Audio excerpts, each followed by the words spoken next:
Getting good is hard. Seriously. And though we all know that, there is a part of our brain that wants to pretend like that's not the reality, that we can somehow be good enough to play, relax, and get some wins without too much effort. But unless you've put in the time and effort, it's difficult to play fighting games so laxly and win. And once you've decided you really like and want to stick with a game, your mind finally accepts this fact and turns its attention. Now you need to actually get good. But how do we do that? How does one actually go from doing everything wrong, sloppy, and ineffective to having all the right answers, strategies, and decision making? Well, it's a process. A simple one, but one that will take time and effort. The process itself is very simple. Identify the issue, find a solution, and practice using it. We tend to do this rather automatically because learning is just inherent to our brains. This process of learning isn't unique to fighting games, but let's contextualize it. It starts with identifying the issue. You can't work on something when you don't know an issue exists. Sometimes it's obvious, especially in the beginning, since the issues you have are very noticeable. But as you get better, those issues get more granular and can be hard to identify. Once you know your issue, you have to develop solutions. Generally, you have to understand the game better to know what solutions could exist. So spending time outside of the game learning helps. Lastly, practice. Just knowing the right answer isn't enough. You have to work it into your game plan. You have to be able to recognize the situation, use the new option, and not flub the execution. So practice is the final part. This all may sound obvious, but there are some crucial aspects to these steps that everyone has to recognize.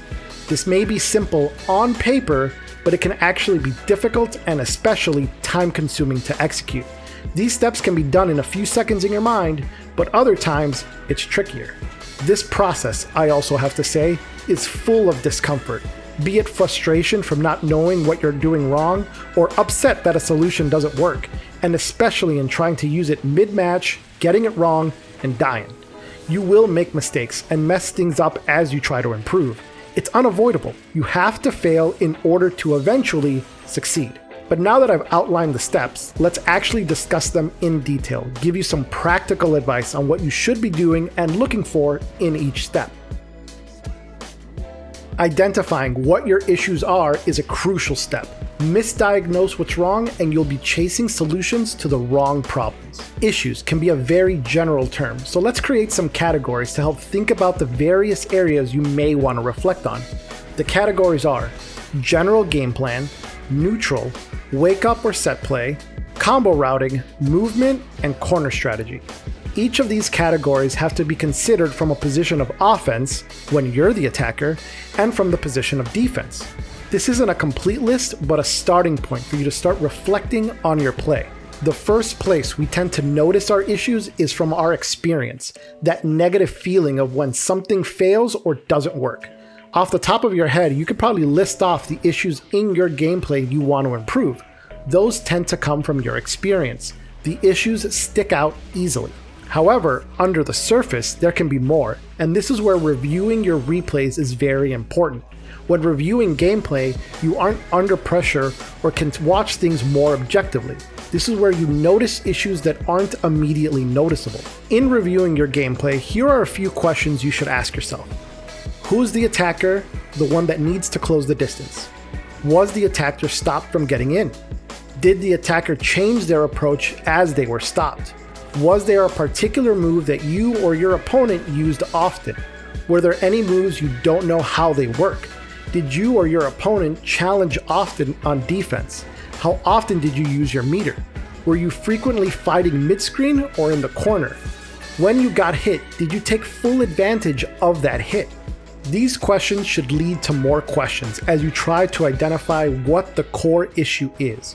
What you're looking for is either the key mistake you made or the circumstance you don't know what to do in.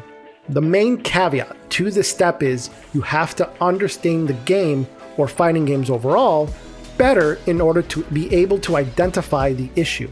A mechanic will be better at telling you what's wrong with your car compared to just looking at it yourself. This is why, especially as you get more advanced, asking other experienced players to review your gameplay is also beneficial. Other players will be able to see the things that you may overlook, or they may be able to identify an issue faster than you would be. because of their experience. There are many places you can search for this kind of help. Reddit and Discord are the first ones that come to mind. Lastly, I do want to give a warning. You won't just find one issue to work on. You'll have many. These are true for everyone. Generally speaking, I don't think you can resolve or improve on all of those issues at the same time. You want to choose one or two issues and put your effort into those. Trying to learn too much all at once will just lead to confusion and slow progress. Alright, so we have our issues, or our list of issues, let's be real. So now that we know what to work on, the question becomes how. How do you fix these problems? Some people love to lab, others hate it. But regardless of how you like to learn, you do ultimately have to learn more about the game if you want to get better at it. If you like discovering things yourself or testing things out as you play, then finding solutions is going to be a very iterative process. You try something, see if it works. If not, you try something else. When I say solutions, what I mean is you have a new and specific tactic or strategy you want to use.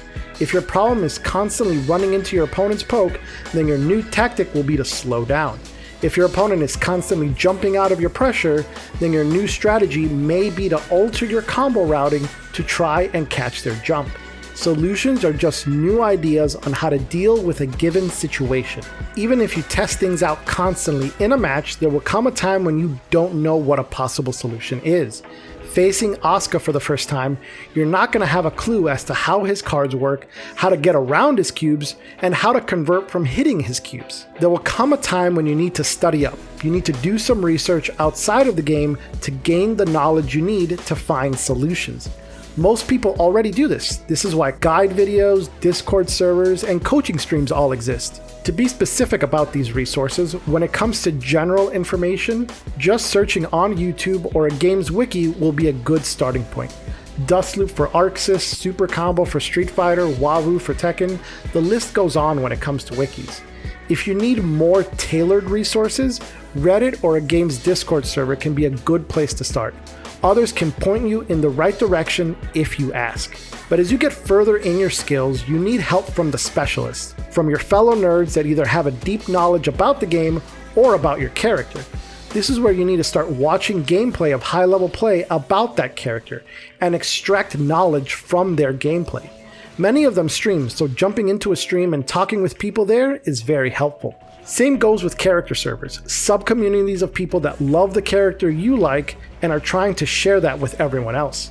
The deeper you go, the more you realize that getting good is more of a community effort than it is a solo one. But as great as community can be, they're not the ones that are going to be playing the game for you. You're the one behind the controller. You're the one that needs to execute. And a good execution requires practice. Sometimes we find a problem, come up with a solution, and try it out. But as it turns out, it's actually not as good as you thought, or the information you got was not the full story. Sometimes 6P doesn't always work. After finding a solution or a set of solutions, we need to try them out.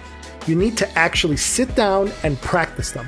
At minimum, you need to find out how effective the solution is to your issue. Most strategies aren't foolproof. There will be a weakness to the strategy which can, and will, lead to new issues. Not to mention, sometimes it's a matter of execution. A new counter hit route may be significantly better than what you used to do, maybe giving you better Oki for example, but your hands need to be able to execute said route in order to find out, is it as good as you thought? You can't run away from practice, and arguably, practice is actually the most uncomfortable part of this process. Here is where you're trying new things and still losing. Or working it into your muscle memory is taking a long time, so you're just stuck getting beat up as you practice. This can get discouraging. It can feel like you're doing everything wrong and the answer you thought you had still isn't good, which just means you'll have to go back a step, researching for new solutions to figure out what to do next. No, you're not alone in this feeling. This is something everyone has to struggle through to get better. There are things you can do to help reduce the stress and frustration, which is what I want to focus on here. Firstly, breaks. And not just breaks during sessions or going to play a different character, I mean stop playing the game altogether. This can sound counterintuitive because I literally just talked about how you need to practice to get good, but too much practice can have diminishing returns. Breaks can also make you a little rusty, and rust can sometimes be just the thing you need to break your muscle memory. If you're trying to learn a new combo route but your hands just keep constantly repeating the same buttons and you forget to use the new ones, a little rust can help slow your brain down, it having to think more about what it's doing and give you the opportunity to inject new ideas. Secondly, goal setting and tracking. Winning more doesn't mean you're getting better. You can play 10 matches, win all 10 matches, but if you never once tried using your new combos, then you didn't improve at your issue. Your goal needs to be much more specific so you can actually track your progress. Sometimes losing a lot is how you get better. Let's say you want to get more consistent with doing a DP on wake up. So you start doing it every time you get knocked down. So naturally, your opponents are going to start blocking those DPs, which means you'll eat a counter hit and lose. What matters here isn't that you lost, but you are giving yourself a ton of practice executing your new solution. And once you feel confident in it, you can reduce its frequency. It's better to do a new option a lot at first and then bring it down over time than using the new option sparingly, which will just extend the amount of time it takes to learn it. So don't forget to practice. It's going to feel bad at first, but as you track your progress, recognize that the discomfort is normal, you can overcome it in time, and you'll see the light of Daisuke in the skies. You know, sometimes I make these videos and think to myself, am I being way too general or am I being way too basic? And the answer is, maybe. But for every one person that knows this information already, there's someone else that stumbles on by and learns something new, or a new way to look at the game. That's the power of community, of the casuals coming together and losing together. It's great.